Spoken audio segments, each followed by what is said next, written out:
Pra çfarë është vullneti I lirë? Ju morët një vendim dhe erdhët këtu, në studimin biblik. A u lut ndonjëri nga ju duke I thënë Zotit, Zot, a mund të iki? Unë mendoj se asnjëri nga ju nuk u kujtua që të thoshte, Zot, a mund të ikit të studimi biblik në Berlin? Unë them se jo. Ju thjesht thatë, unë kam kohë, kam pak para për transportin dhe bët llogarit.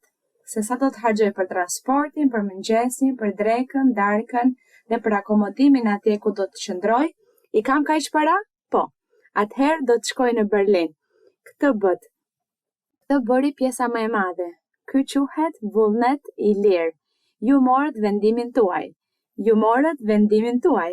Vullneti I lirë është çdo gjë që bëjmë në jetën e përditshme, që duhet të ngrihemi në mëngjes, të bësh një gjë apo një gjë tjetër, të shkosh të punosh, të studiosh, të dalësh të bësh pazarin, të kujdesesh për fëmijët, të çosh në shkollë, që duhet t'ju ndryshosh shkollën, të çosh në X universitet, ose të ikësh të punosh në një fshat ose në një qytet tjetër.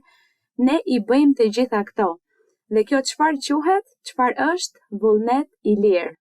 Ose për shembull, do ta blej atë biznes ose nuk e hap atë biznes, apo do ta blej atë apartament, vend banim apo atë shtëpi, do ta blej apo do ta shes, ky quhet vullneti I lirë. Kjo është ideja.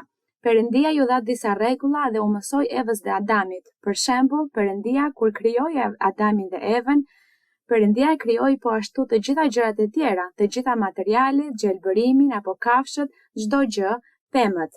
Dhe Perëndia I tha Adamit do të mësoj se si të merresh me pemët, si të bësh pëlhurat, si të përgatitësh vaktet, ushqimet dhe ua mësoi të gjitha. Adamit dhe pasardhësit të tij ua mësoi gjërat. Perëndia ishte ai që krijoi arkitektët, inxhinierët, mjekët, artizanët, argjendarët, pra të gjithë personat profesionistë në të gjitha fushat për të punuar drurin, gurin, metalet, gurët e çmuar, për të punuar çdo gjë. Perëndia ua mësoi gjërat. Këtë gjë e bëri Perëndia.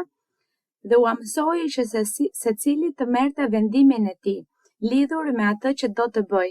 Ti çfarë do të bësh? Njëri thot, unë dua të punoj guret. Tjetri thot, unë dua të jem artizan, të punoj baltën, të formoj qeramikën dhe shumë gjëra të tjera.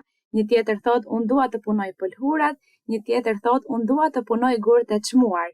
Dhe kështu secili merr një vendim se çfarë do të bëj. Nga ato që Perëndia u mësoi, se si të përdornin elementet e natyrës. Dhe si quhet kjo gjë? Vullnet I lirë. Kjo është ideja. Perëndia tha mos më pyet mua nëse do të zgjoheni në orën 3 apo 4 të mëngjesit. Mos më pyet nëse mund të ikësh në punë atë ditë apo jo. Mos më pyet nëse mund të ikësh të studiosh, sepse ju e dini që këto quhen detyra. Detyra që njeriu ka në jetë për të mbijetuar, për të jetuar në jetën e përditshme. Ndaj Perëndia u mësoi, u vendosi gjërat në duar, përpara, dhe tha ju punoni, bëni gjërat, gjeni mënyrën se si t'i bëni gjërat. Gjeni mënyrën se si të transformoni çdo gjë, se si të merreni me kafshët, se si do t'i ushqeni, se ku do të flenë kafshët, ju I dini të gjitha. Ndaj ju merrni vendimet tuaja duke bërë atë që doni të bëni. Nëse doni të hani një lop në ditë, hajeni. Nëse doni të hani 2 lop, hajeni, mos më pyesni mua. Perëndia thot mos më pyesni mua se sa lop do të hani në ditë, ose se si do t'i flijoni. Perëndia çdo gjë e mësoi dhe pas kësaj thoshte se tani njerëzit do të shijojnë të jetuarin në tokë, të jetojnë t'i bëjnë gjërat mirë dhe të përlevdojnë emrin tim. Kjo është ajo që Perëndia thoshte. Pra ky quhet vullneti I lirë. Por njerëzit ngatrojnë vullnetin e lirë me situatën në të cilën Perëndia do të bëjë diçka, do të bëjë vullnetin e tij në jetën tonë. Kur Perëndia do të bëjë vullnetin e tij për diçka në jetën tonë, kjo është ndryshe.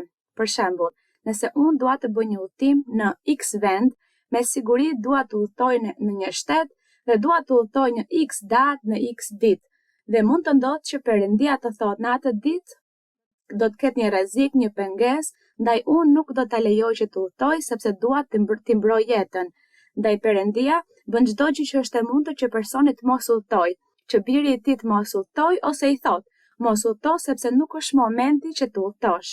Kjo është ndryshe kur Perëndia na flet në profeci, kur na thot shumë gjëra, na premton, kur është ndryshe ajo që Perëndia do për ne. por pjesa tjetër e vendimeve dhe gjërave që bëjmë ne në jetën tonë të përditshme quhet si vullnet i lirë. Mirë.